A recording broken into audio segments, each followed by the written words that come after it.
ஆண்டவராகிய இயேசு கிறிஸ்துவின் நாமத்தில் காலை வாழ்த்துக்கள். இன்றைய மன்னா, நான் உன்னை ஆசீர்வதிக்கவே ஆசீர்வதித்து உன் சந்ததியை வானத்து நட்சத்திரங்களைப் போலவும் கடற்கரை மணலைப் போலவும் பெருகவே பெருக பண்ணுவேன் என்றும் உன் சந்ததியார் தங்கள் சத்துருக்களின் வாசல்களை சுதந்தரித்துக் கொள்வார்கள் என்றும்.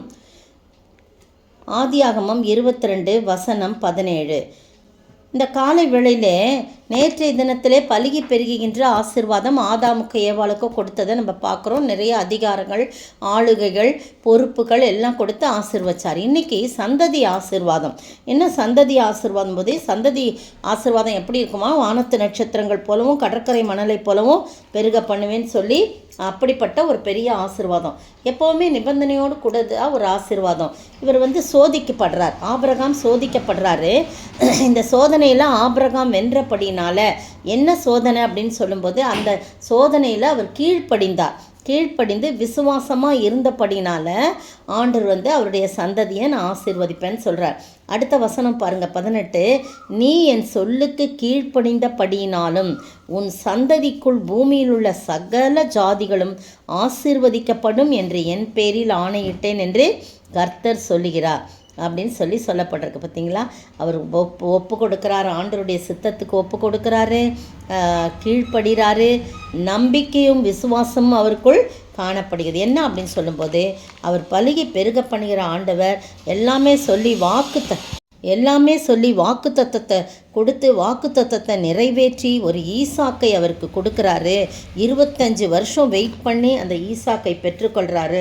இப்போ திடீர்னு ஆண்டவர் என்ன செய்கிறாரு? சோதிக்கிறார். ஆபிரகாமை சோதிக்கித்தார் என்று சொல்லி 22:1 சொல்லப்பட்டிருக்கு.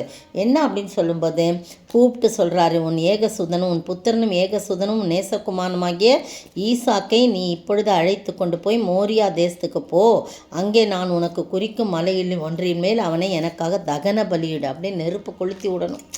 எவ்வளோ பாருங்கள், பயங்கரமான நெருப்பிட்டு விறகு நெருப்பு எல்லாம் எடுத்துகிட்டு போய் தகன பலியிட சொல்கிறாங்க. வெட்டி அதில் எரிச்சு அவங்கள சமைச்சு கொடுக்குறாங்களா, என்ன செய்கிறாங்கன்னு தெரியல. தகன பலியிடணும், நெருப்பில் இடணும் அவ்வளோதான்.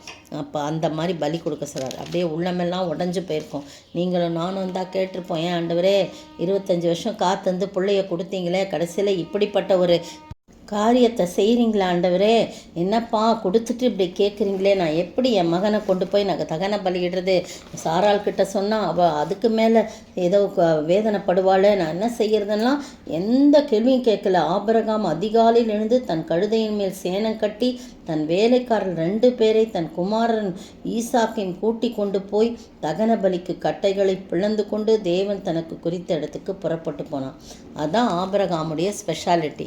ஆண்டவர் என்ன குறித்து சொல்கிறாரோ முதல் அவர் அழைக்கும் போதும், போ, நான் காண்பிக்கிற இடத்துக்கு போ, நான் சொல்கிற இடத்துக்கு போன உடனே எந்த இடம் ஏது இடம்னு கேட்காம வீட்டார் இனத்தார் ஜனத்தார் எல்லாரையும் விட்டுட்டு என்ன பண்ணுறான்? அவன் போகிறத நம்ம பார்க்குறோம். அதே போல் ஒரு கீழ்ப்படிதல் அவருக்கு இருந்துச்சு. 3 நாள் பிரயாணம் பண்ணி போகிறாங்க. அந்த மலை இருக்குது, அந்த இடத்த பார்க்குறான்.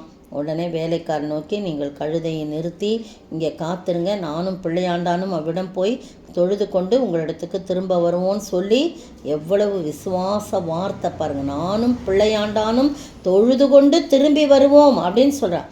உடனே அப்படியே போகிறாங்க. போகும்போது ஈசாக்கு கேட்குறான் தகன பலிக்கு நல்ல பெரிய வாலிப மகன். அவன் கணக்கு பண்ணிங்கன்னா ஒரு 17 வயது வாலிபன். அப்படின்போது அவன் மேலே விறகு கட்டையை வச்சு சுமந்துக்கிட்டு மலை மேலே ஏறணுன்னா வாலிப மகன் தானே. அப்படியாய் எடுத்துக்கொண்டு போகும்போது வழியில் கேட்குறான், ஆண்டவரே தகப்பனே, பலியிடுறதுக்கு எல்லாமே நெருப்பு விறகு கட்டெல்லாம் இருக்குது, ஆனால் பலியிட ஆடி எங்கே? உடனே ஆபிரகாமுக்கு எவ்வளோ உள்ளம் உடஞ்சிருக்கும். நீ தான்ப்பா அப்படின்னு சொல்லலை. ஆனால் என் மகனே, தேவன் நமக்கு தகன பலிக்கான ஆட்டுக்குட்டியை பார்த்து கொள்வார் அப்படின்னு சொல்லி 2 பேரும் கூடி போய் எல்லாமே ரெடி பண்ணுறாங்க. பலிபீடம் உண்டாக்குறாங்க, கட்டைகளை அடுக்கிறாங்க. தன் குமாரனாகிய ஈசாக்கை கட்டி அந்த பலிபீடத்தின் மேல் அடுக்கிய கட்டைகளை அவனை கிடத்தினான். ஈசாக்கும் என்னப்பா ஆட்டை பார்த்துக்குவாங்கன்னு சொல்கிறேன், என்னையே போய் கடத்துறீங்களே, நான் உங்களுக்கு எவ்வளோ ப்ரெஷியஸ் பேபியாக பிறந்தேன், நீங்கள் என்னையை போய் இது பண்ணுறீங்களே, அதெல்லாம் முடியாது, நான் இருக்க மாட்டேன்ட்டு மலையிலேருந்து கிடுக்கிடுன்னு என்ன பண்ணிக்கலாம், இறங்கி ஓடி வந்திருக்கலாம். ஆனால் எங்கள் அப்பா தப்பு செய்ய மாட்டார், ஏதோ நடக்க போகுதுன்னு சொல்லிட்டு அவன் அப்படியே பேசாமல் படுத்திருந்தான். ஆபிரகாம் தன் குமாரனை வெட்டும்படி அவன் கையை நீட்டி தன் கத்தியை எடுக்கும்படி தான் தூதன் சொல்கிறாரு, வானத்திலேருந்து ஆபிரகாமே ஆபிரகாமேன்னு கூப்பிட்றாரு. அவன் ஏதோ அடியேன்னு சொன்னவனே, அவன் பிள்ளையாண்டான் மேல் கையை போடாத, அவனுக்கு ஒன்று கேடு செய்யாத, அவன் உன் புத்திரன் என்றும் உன் ஏகசுதன் என்றும் உன் நேசகுமாரன் என்றும் பாராமல் எனக்காக ஒப்பு கொடுத்தபடினால் நீ தேவனுக்கு பயப்படுகிறவன் என்று இப்பொழுது அறிந்திருக்கிறேன்னு சொல்கிறார். அப்போ கண்களை ஏறெடுத்து பார்க்கும்போது ஆட்டுக்கடா இருக்குது, அதனுடைய கொம்புகள் சிக்கி இருக்குது, அதை எடுத்து கொண்டு பலியிடுறான். அந்த இடத்திற்கு யெகோவா ஈரே அப்படின்னு பேர் வைக்கிறான். அப்படின்னா கர்த்தருடைய பர்வதத்திலே பார்த்து கொள்ளப்படும். இந்த அருமையான வேளையில் நீங்களும் நானும் ஆண்டவருடைய சமூகத்தில் அவர் நம்மை ஆசீர்வதிக்கவே ஆசீர்வதித்து நம் சந்ததியை பெருக பண்ண வேண்டும் என்று சொன்னால் நாம் அவருக்கு பயப்படுகிறவர்களாய் காணப்பட வேண்டும், அவருக்கு கீழ்ப்படுகிறவர்களாய் காணப்படணும். அப்படியே பிளைண்டாக ஃபுல்லாக அவரை சார்ந்து அவரை நம்பணும். இந்த காரியம் செய்யும்போது ஆண்டவர் நெகிழ்ந்து உள்ளம் நெகிழ்ந்து ஆபிரகாமே அப்படின்னு சொல்லி அவரை ஆசீர்வதித்தார். உங்களை என்னை ஆசீர்வதிக்க காத்து கொண்டிருக்கிறார். அந்த ஆசீர்வாதத்தை பெற்றுக்கொள்வோமா? ஜெபிப்போம். ஆசீர்வதிக்கும் தேவன் உன்னை ஆசீர்வதிப்பாரே, ஆசீர்வதிக்கும் தேவன் உன்னை ஆசீர்வதிப்பாரே. துதி ஸ்தோத்திரம் இயேசுநாதா, துதி உமக்கே என்றுமே. ஆசீர்வதிக்கும் தேவன் உன்னை ஆசீர்வதிப்பாரே. ஸ்தோத்திரிக்கிற ஆண்டவரே, துதிக்கிற ராஜா, எங்களை ஆசீர்வதிக்க நினைக்கின்ற ஆண்டவர், எங்கள் சந்ததி சந்ததியாய் அந்த ஆசீர்வாதத்தை பெற்றுக்கொள்ள வேண்டும் என்று நினைக்கிற நாங்கள் உமக்கு கீழ்ப்படியவும், கர்த்தாவே உமக்கு பயப்படுகிற பயத்திலே இருக்கவும், மீது முழுமையாய் சார்ந்து முழு நம்பிக்கையோடு காணப்படவும், அதன் மூலம் இப்படிப்பட்ட சந்ததி ஆசீர்வாதத்தை நாங்கள் பெற்று வாழ நீர் கிருபை செய்ய வேண்டும் என்று கர்த்தரும் மீட்பெரும் ராஜாவுமாகிய இயேசு கிறிஸ்துவின் வெளியேறப்பட்ட நாமத்தில் ஜெபிக்கிறேன் பிதாவே, ஆமேன்.